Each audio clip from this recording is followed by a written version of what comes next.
Están ustedes? Muy buenas noches, bienvenidos a Noticias 7. Varias muestras de respaldo recibe Lenín Moreno, enviado especial del secretario general de la ONU, Ban Ki-moon, por el trabajo que realiza en temas de discapacidades. Iniciamos revisando más titulares.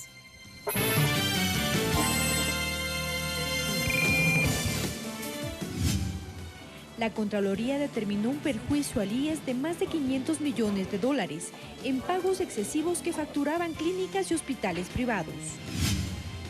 El testigo protegido de la Fiscalía en el caso González y otros dio su testimonio en la Corte Nacional de Justicia. Varias reformas al Código Integral Penal propone la Defensoría Pública a la Asamblea Nacional. En lo internacional, declaran alerta máxima en Taiwán por la llegada del super tifón Nepartak. Los hechos más destacados de la jornada, la labor que desarrolla Lenín Moreno como delegado adjunto de las Naciones Unidas para los temas de discapacidad, fue resaltada por los legisladores del país.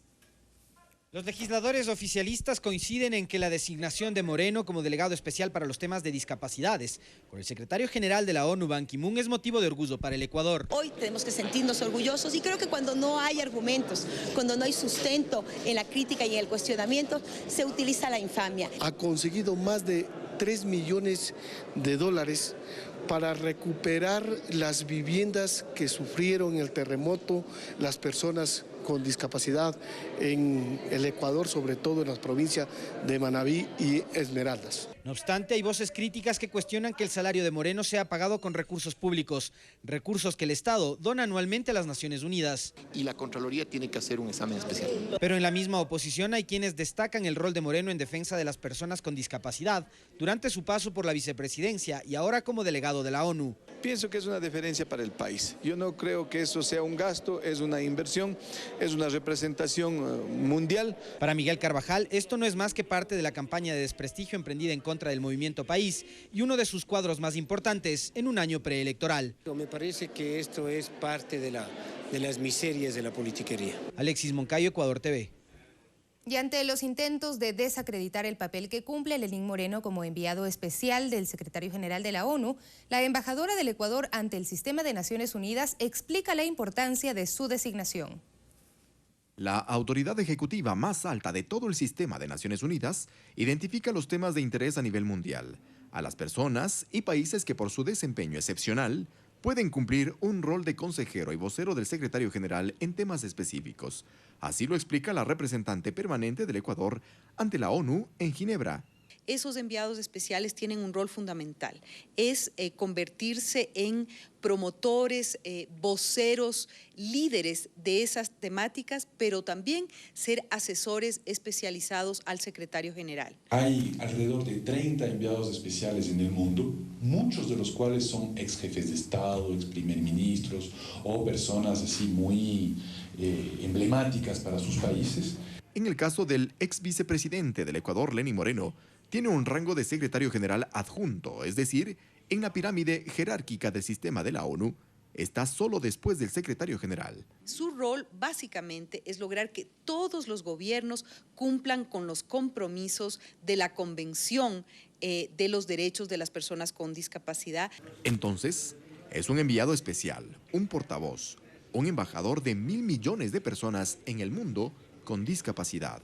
Esto es un reconocimiento no solamente a la gran labor que hizo el ex vicepresidente Lenín Moreno, sino a la política pública de avanzada que tiene nuestro país para la garantía de los derechos de las personas con discapacidad y para la transversalización de políticas públicas que atienden a las personas y a las familias de las personas con discapacidad. Esto es un gran logro del Ecuador. Ecuador se volvió un ejemplo a nivel mundial en el tema de las personas con discapacidad. Y a pesar de que la Convención de Naciones Unidas para los Derechos de las Personas con Discapacidad es relativamente joven, apenas 10 años, la importancia que los 193 países miembros del sistema le ofrecen al tema es cada vez mayor. Y mucho de ello sobre la base del trabajo cumplido en el Ecuador con programas como la Misión Manuela Espejo, liderados en su momento por Moreno. Yo creo que el licenciado Lenín Moreno siempre actuó con conciencia social y con corazón, y más que todo con humanismo y solidaridad. Le doy un agradecimiento si me va a ver el licenciado, un abrazo de corazón. Y por él tengo dignidad para Visco, y repito, y soy feliz. Eduardo Córdoba, Ecuador TV. Diferentes movimientos y personajes políticos denotan una silenciosa campaña preelectoral, aunque envuelta en más divergencias, desacuerdos y críticas entre las mismas tendencias de oposición.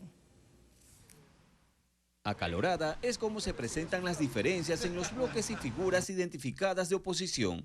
Es el caso del prefecto de Azuay, Paul Carrasco, quien, aunque este jueves anunció su salida de la palestra preelectoral. Si yo hubiese querido, yo ya fuera candidato, pero no lo soy. Y no lo voy a hacer porque veo las condiciones muy complicadas. También dio a conocer su planteamiento de darle una nueva oportunidad a los diálogos y acuerdos entre la denominada unidad, incluso con quienes ya tenían todo dicho. Con Guillermo Lasso, como también lo haremos con Jaime Nebot. Yo todavía pienso que puede haber una salida al proceso de unidad. Pero esto es algo que no va precisamente con posturas como la del ex asambleísta Abdalá Bucaram Pulek y el dirigente Luis Serrano, personajes en más de una ocasión cuestionadores al actual régimen, pero que en estos días tampoco quieren saber nada de la coalición social cristiana Madera de Guerrero, Avanza, Suma, entre otros. Mientras esa unidad política esté infestada por corruptos, definitivamente no podrá ser posible. Lo que habían eran intereses de ciertos políticos de antaño. Incluso en una de sus analogías, Bucaram dice que mejor los esperará dentro de la contienda. Mi concepción de deportista me hace entender, en la cancha estaremos quienes tengamos que estar. Por otra parte, y paralelo a las candidaturas que en octubre presentaría Alianza País, los colectivos y movimientos pro gobierno no se quedan atrás, o al menos continúan en el intento para que Rafael Correa pueda llegar con una nueva postulación. Estamos segurísimos que el presidente va a volver a estar en la papeleta del 2017. Más desacuerdos, intentos de alianzas y rupturas políticas propias de una campaña preelectoral que, aunque no oficial, ya anuncia cómo será su apogeo. En Guayaquil, Tyron Lino, Ecuador TV. Y además el gobierno no descarta que la ONG estadounidense National Endowment for Democracy, NED, tenga vínculos con la Central de Inteligencia Americana, la CIA, y que financie a opositores ecuatorianos. Conocida por sus siglas en inglés como NED, la estadounidense Fundación Nacional para la Democracia fue creada en 1983, durante el gobierno de Ronald Reagan. Pese a que su administración es privada, los fondos de la NED provienen del Congreso de Estados Unidos. Las críticas a esta ONG internacional no solo nacen desde su propio país, sino de todos en los que opera. La acusan de hacer el papel que hacía antes la Central de Inteligencia Americana CIA. Esto es, desestabilizar a gobiernos que se oponen a la política de Washington. En la actualidad, apoyan a más de 6.000 movimientos sociales y programas de ayuda a nivel de la región. Días atrás, la cadena Telesur emitió un programa especial sobre una presunta injerencia de la CIA en Ecuador. Y esto señaló sobre la NED. NED declara que su objetivo es fortalecer las instituciones democráticas en el mundo, pero encontré un recorte del New York Times, uno de los periódicos más influyentes del mundo. En la parte que interesa dice esto de NED. Se creó para llevar a cabo públicamente lo que ha hecho subrepticiamente la Agencia Central de Inteligencia durante decenios. Gasta $30 millones al año para apoyar a partidos políticos, sindicatos, movimientos disidentes y medios informativos. Por publicaciones de prensa, se conoce que la NED entregó durante el año 2013 a organizaciones no gubernamentales que trabajan en Ecuador más de $260.000. Entre las beneficiarias se encuentran ONGs nacionales que promueven temas sobre la libertad de expresión, así como la transparencia en el uso de recursos públicos. Por ejemplo, Fundamedios, Corporación Participación Ciudadana, Grupo Faro, Fundación Ciudadanía y Desarrollo. Tanto Fundamedios como Participación Ciudadana y Grupo Faro han sido cuestionadas por el gobierno nacional por un presunto vínculo con entidades de la extrema derecha estadounidense. Alex Llanos, Ecuador TV.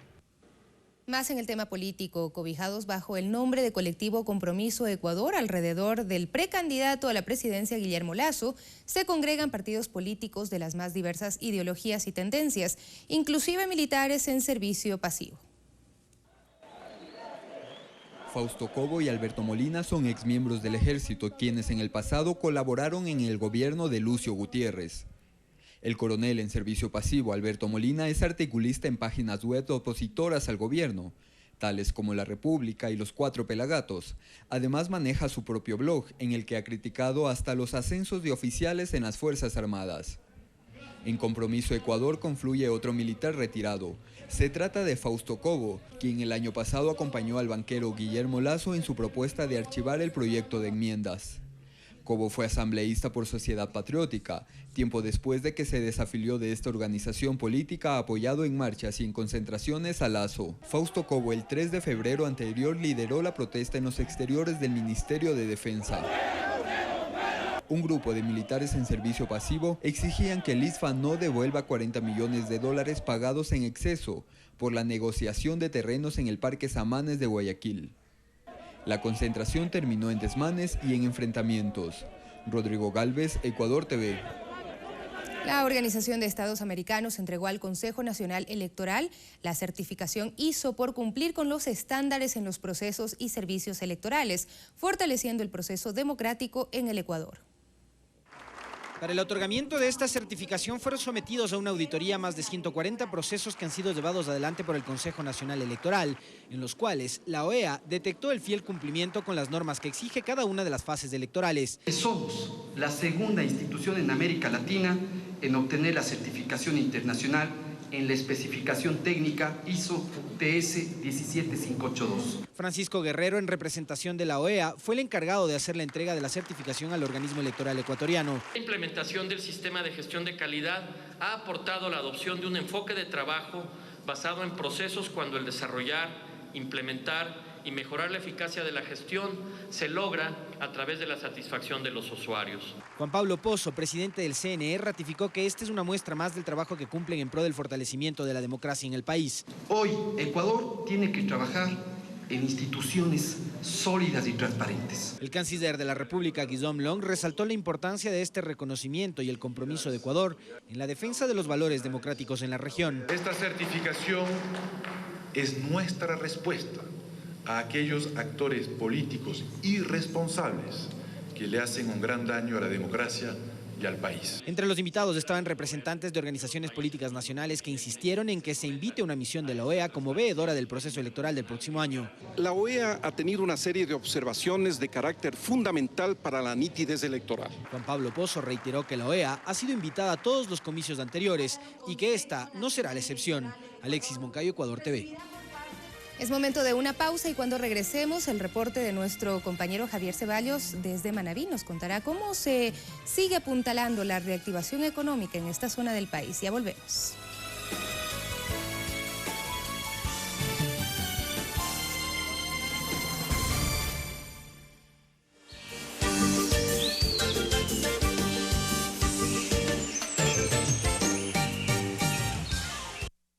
Estado Libre y Asociado o Colonia Estadounidense. Abraham Verduga conversa con María Lourdes Santiago, candidata a la gobernación de Puerto Rico. Un diálogo revelador sobre la realidad de la isla caribeña, las causas de la grave crisis económica y su sometimiento a las políticas de Washington. ¿Es la independencia la mejor apuesta de Puerto Rico? Descúbralo en Mundo al Revés. Hoy, 22 horas. And when the people of Puerto Rico make a clear decision, my administration will stand by you. Conoceremos la historia de Wilson Suárez Valenzuela, un artesano que se dedica a elaborar objetos de bambú. Acompañaremos a los ciclistas guayaquileños en un recorrido por la que sin duda alguna es la ruta más emblemática de la ciudad. Y mantendremos un encuentro con Félix Mite, un pescador retirado que recrea las aventuras vividas en el mar construyendo balsas en miniatura. Pasión por Guayas, este domingo, 20:30. Yo amo a Guayas sin límites. La Prefectura. Este sábado 9 de julio, no te puedes perder el Enlace Ciudadano 483. Entérate de las actividades del primer mandatario. Sábado a las 10 horas, en San Vicente, provincia de Manabí. Ecuador TV, somos todos. Un corazón enamorado. No saldré de aquí sin antes hablar con Hadassah. Y tú me vas a ayudar. Ya te dije que es peligroso, es suicidio. Es capaz de las más grandes locuras. Esther, la reina de Persia. Hoy, 19:30.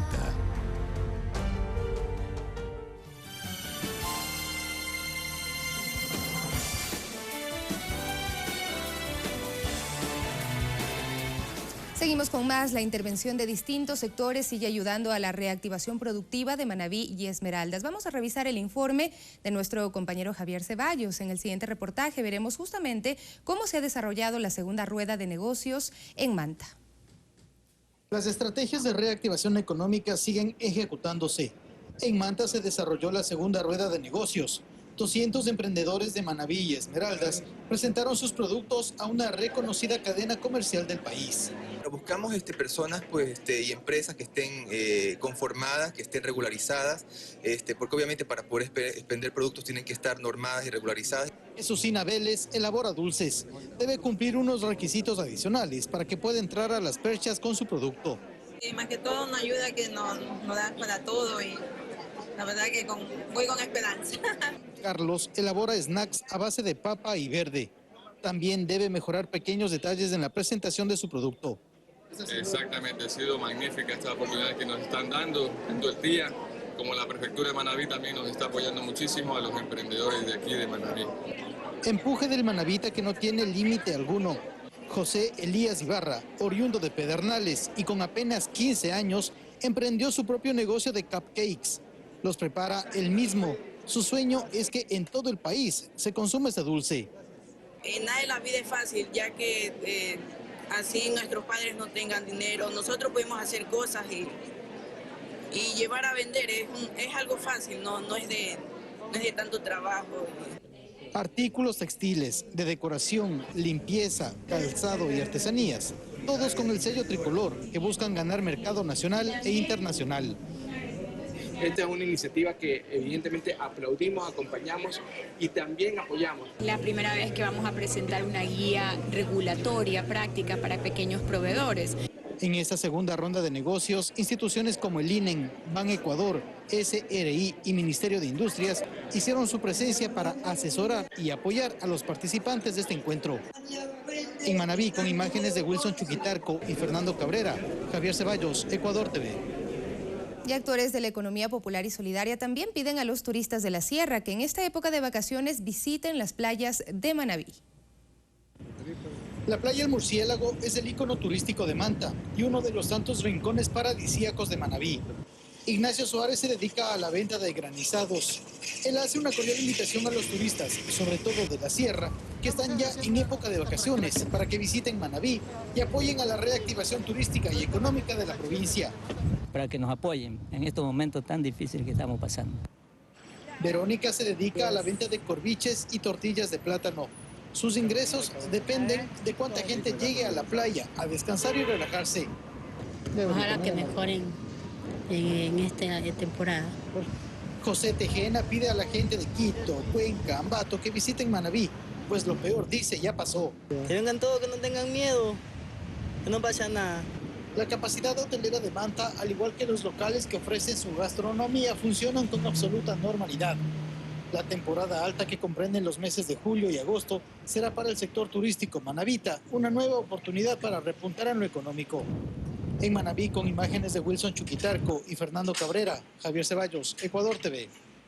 Y ya en otro tema, la Defensoría Pública presentó a la Asamblea Nacional una propuesta con varias reformas al Código Integral Penal que incluyen la reducción de sanciones en varios delitos, la legalización del cannabis y la despenalización del aborto en ciertas circunstancias. La propuesta ya fue entregada al legislativo. Según el defensor público Ernesto Pazmiño, el Código Integral Penal debe ser más equitativo y justo. Evitar que la justicia mida con una vara al pobre y con otra vara al rico, al que tiene poder. Por ello propone la disminución de penas en varios delitos, por ejemplo, en robo y abigeato dependiendo de los agravantes. Aquellos delitos que se cometen con violencia, los que se cometen con amenaza y los que se cometen con fuerza, que no está legislado adecuadamente. Pero también la derogación del artículo 283 sobre el delito de ataque o resistencia, la reforma al 345 sobre el sabotaje y la racionalización de la prisión preventiva. Finalmente, la Defensoría Pública promueve la legalización del cannabis para uso medicinal y la despenalización del aborto. Únicamente en el caso de que el embarazo sea consecuencia de una violación, estupro, o le incluimos también la inseminación artificial no consentida. Gustavo Yalc, presidente del Consejo de la Judicatura, considera que el COIP ha sido una herramienta de trabajo que ha generado mayores niveles de efectividad, garantizando el debido proceso. Concuerda en que puede ser mejorado. Por eso, la institución también presentó varias propuestas en el mes de marzo en artículos sobre la violencia contra la mujer, la prescripción de contravenciones, la vigilancia y control de la ejecución de las penas, entre otras. Pero de ahí hablar de que por esta razón entonces todo el código es malo, me parece que son exageraciones, y creo que siempre las generalizaciones terminan en injusticia o en irresponsabilidad. Lo importante, según Yalc, es que el análisis previo a una propuesta sea integral en cada caso. Cuando los analicemos, veamos completa la información para poder también llegar a conclusiones mucho más justas y correctas. El Código Integral Penal entró en vigencia en 2014 y reemplazó una normativa con más de 70 años. Vanessa Hervás, Ecuador TV. Y hoy en la Corte Nacional de Justicia, el testigo protegido de la Fiscalía en el caso González y otros dio su versión de los hechos. En este testimonio se describió cómo supuestamente 2 policías formaban parte de la banda delictiva. Usando la cámara de Gesell desde la Fiscalía General en Quito, Erwin Vivar, quien luego de 13 años de permanecer en Venezuela por temor a perder su vida, contó cómo según su versión se produjeron los hechos el 19 de noviembre del 2003 en una farmacia en Guayaquil. El testigo protegido señaló que fue reclutado por Johnny Elías Gómez para formar parte del asalto a la farmacia, por el cual recibiría $10,000. Tras 10 reuniones con los integrantes, le habrían solicitado que incorpore a una figura femenina para distracción. Esta sería Sadie Vélez, su sobrina, por la cual recibiría otros $10,000. En el momento del asalto, explicó, personal vestido de civil irrumpió procediendo a detenerlos. Entre ellos observó a Sergio Gaibor y Eric Salinas, quienes cuando se planeó el asalto, según Vivar, pretendieron aparentar formar parte de la banda, pero que en ese momento participaron en las ejecuciones extrajudiciales. Esa declaración nos lleva a pensar de que el asalto a la farmacia fue planificado con la policía. No tenemos elementos como para decir que era un policía infiltrado. Lo que sí, había una persona que es Eric Salinas, que ya no era policía y es la persona que hace todos estos contactos. Luego de ser detenido, Vivar narró, demostrando afectación, que fue torturado por varios días junto a Johnny Gómez y que luego lo arrojaron al estero 2 agentes encapuchados, quienes le dispararon y que logró salvar su vida protegiéndose con el cuerpo de Gómez, nadando y saliendo por el batallón del Suburbio Sur, donde fue asistido por un ciudadano para posteriormente contactarse con su padre, quien lo apoyó mientras llegaba su madre radicada en Venezuela, la cual lo ayudó a desplazarse hasta ese país, en donde permaneció por 13 años. Esta versión ahora deberá ser corroborada por la Fiscalía con otras diligencias. Vamos a hacer una reconstrucción de los hechos para ver si la versión de él corresponde a lo que nos ha relatado hoy. Esto mientras la defensa del mayor Eduardo González, principal imputado en este proceso, señala que esto demuestra que el delito por desaparición forzada no existe. La teoría del caso de la defensa es que el señor es prófugo de la justicia y se fue a refugiar a un país por 13 años y hoy aparece con una teoría muy diferente. Habrá que interrogar también a los policías que se mencionan y ex policías a fin de determinar si es real el testimonio que acaba de rendir este testigo. Por el momento, la versión despertó más dudas que certezas, las cuales se irán despejando conforme se desarrolle la instrucción fiscal en marcha y con la cual se logra establecer qué pasó al menos con 2 desaparecidos que no constan en la historia de Vivar. César García, Ecuador TV. El informe final de la Contraloría determina un perjuicio para el Instituto Ecuatoriano de Seguridad Social de $503 millones en pagos excesivos que facturaban 36 clínicas y hospitales privados. Aquí los detalles. El examen estuvo a cargo de Contraloría y comprende la auditoría a convenios entre el IES y casas privadas de salud entre enero del 2012 y agosto del 2015. Que tanto en las provincias de Guayas como Pichincha se realizaron pagos excesivos a los prestadores de salud sin observar las condiciones y precios estipulados en el tarifario, generando un perjuicio al IES de $503 millones. Contraloría detectó el pago en exceso y sobrefacturación en procedimientos médicos, entrega de medicinas, días de hospitalización no existentes, supuesto uso de equipos, entre otros casos. En una artroscopía de rodilla derecha, cuyo procedimiento dura 50 minutos, el prestador privado nos planilló, facturó y cobró $12.679, cuando según el tarifario, por un procedimiento se debe pagar $80.67. En total son 36 clínicas y hospitales privados que se habrían beneficiado a costas de la seguridad social. Y esto a pesar de que existía una empresa encargada de auditar los convenios del IES con privados. La empresa Redes Servicios Corporativos Compañía Limitada, a quien he dispuesto que se le termine inmediatamente el contrato. Por tal motivo, el IES ha tomado una serie de acciones para evitar que este tipo de situaciones irregulares se repitan. Hemos ya terminado el convenio con 80 prestadores externos, hemos depurado 72 convenios, se dispuso la creación de un equipo de auditoría propio de la institución para el control y verificación de las auditorías elaboradas por la empresa externa. Espinosa aseguró que la institución ya ha emprendido las medidas para recuperar los 503 millones de dólares que le pertenecen a los afiliados y jubilados. Alexis Moncayo, Ecuador TV. Y esta mañana, en un operativo conjunto de la Dirección de Salud de Guayas y la Intendencia de Policía, fue clausurada una vivienda en la que funcionaba una supuesta clínica de tratamiento de adicciones. Durante el allanamiento se encontró a 14 personas, entre ellos a un menor de edad, quienes fueron retirados del lugar. Las autoridades constataron las deficientes condiciones de insalubridad dentro del inmueble. Además, no contaba con los respectivos permisos de funcionamiento. La propietaria dijo contar con un acuerdo ministerial para operar.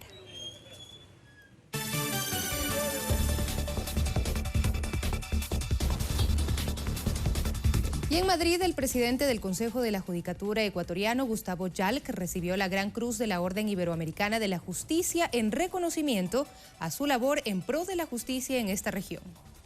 El presidente de la Judicatura de Ecuador, Gustavo Yalc, ha recibido hoy en Madrid la Gran Cruz de la Orden Iberoamericana de la Justicia, concedida por la Fundación Carlos III en reconocimiento a su contribución a la consecución de la justicia en Iberoamérica. En estos últimos años, la transformación de la justicia en Ecuador se ha convertido en un referente regional, producto de haber avanzado mucho en el acceso a la justicia de los ciudadanos, en haber puesto en marcha todo un proyecto de reforma judicial, sobre todo enfocado en la protección de derechos de los ciudadanos, en hacer de los derechos humanos realmente una política pública. La distinción se ha entregado en el marco de la reunión de las tres grandes organizaciones de la justicia iberoamericana, la Cumbre Judicial, la Asociación Iberoamericana de Ministerios Públicos y la Conferencia de Ministros de Justicia de los países iberoamericanos. Conceder la Orden Iberoamericana de la Justicia, dignidad internacional de carácter honorífico en su grado de Gran Cruz. Un reconocimiento que ha resaltado el ministro de Justicia español, destacando la necesidad de profundizar en el espacio iberoamericano a través de la justicia y de sus instituciones. La Gran Cruz de la Orden de Carlos III, que está asociada con la colaboración con la justicia, se entrega en reconocimiento a los trabajos y a los servicios que algunas personas, algunas instituciones están desempeñando en la búsqueda de este espacio común iberoamericano de justicia, de seguridad y de igualdad. La distinción también ha sido compartida con el fiscal general de Bolivia, Ramiro Guerrero, y el ministro de Justicia español, Rafael Catalá. En esta reunión se han compartido agendas, proyectos y la alta representación de las instituciones ha tenido ocasión de trabajar a un lado y otro del Atlántico por la mejora de la justicia. Una información para Ecuador TV. El Frente 1 de las FARC anunció que no está dispuesto a desmovilizarse, lo que pone en peligro el acuerdo de paz con el gobierno de Colombia.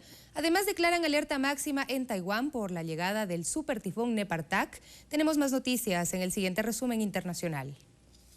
El Frente 1 de las FARC, unidad que mantuvo secuestrada a la ex candidata presidencial Ingrid Betancourt, anunció que no está dispuesta a entregar las armas y desmovilizarse. Se trata de la primera muestra de rechazo público por parte de esta organización y se produce 2 semanas después de la firma con el gobierno de Colombia para el cese al fuego bilateral y definitivo. Y se acojan, porque es la última oportunidad que tienen para cambiar de vida, porque de otra forma terminarán, se los aseguro, en una tumba o en una cárcel.